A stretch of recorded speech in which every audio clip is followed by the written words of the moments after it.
Hello everyone, welcome to my channel. Good evening, good morning, good afternoon, anywhere you are watching me from. It's me, your sister, your girl, Okundia Joy Osarime. My people, I don't come with another latest. But this one, my people, na still sad one. So I still decide to carry and come. This one I still Lollywood actor. My people, I no just know wetin dey happen for that industry because the way they take dey die, me I no understand. This very one for inside, e surprise me. If I say e no surprise me, I lie. Because this actor, na actor wey be say if e dey act, e dey make person dey laugh. Na funny thing na e dey do. So the way the boy take die, I no understand. Since morning now I see am say this thing dey trend, but I no quick carry am because I can't say I no believe because the thing surprise me. I can't say I no believe. So now I say okay, make I first dey look first. When I see am now say na truth, people don dey post am. Now I say okay, make I still post am. The way the actor, the way e take dey act, e pay me well. I know. So my people, e touch me well because if I dey look e drama, e dey make me dey laugh.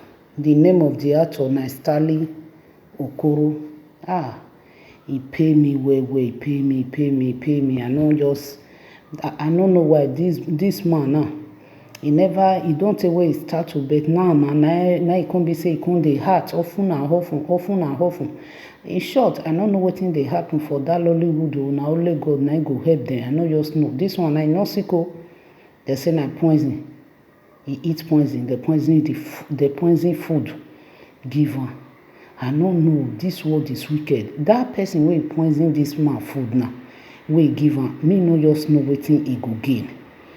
As e kill am now, the post wey the man dey for the acting wey e dey do, the person go dey the post, or wetin this man don use him hand take do, the property wey e get, the person go carry am. I no you know my people, the way people take wicked. The way people take wicked, I no just understand. I no know wetin they just kill this man for now, just poison am for. When e be say this world wey be say everybody dey so na market person come trade. Just carry your person like you. Conscience no you even judge that person. Your poison food give am. Wetin e go gain? My people, the thing surprise me because this actor, the way they make everybody laugh. Na person wey be say if e dey act, e dey do funny something. I never see drama wey this actor act wey bad. Drama wey dey act, e dey make people dey laugh. Na funny things na e dey do, and e go still dey chop for drama and dey dance. Now wow, this world is wicked. We need to be careful for type of person wey person dey follow, dey waka for this life wey we dey.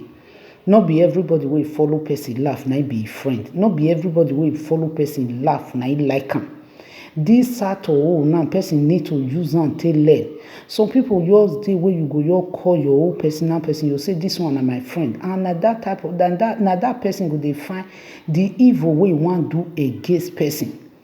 Na that person go dey find the evil when he wan do. Person wey they say dem trust. Just kill this man now. The time of his breakthrough, the time wey he come take dey close to his breakthrough, now they just take kill this man through way.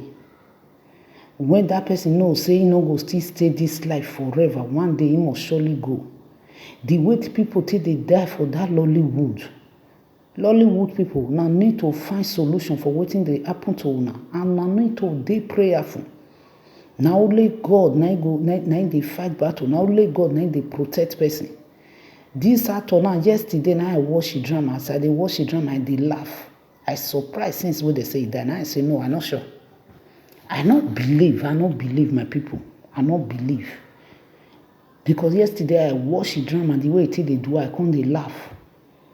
I not believe say this man died. Now this evening now I can see I see people they one of our co-YouTuber first post am. So I look and I listen to her and I say no, this one I dream.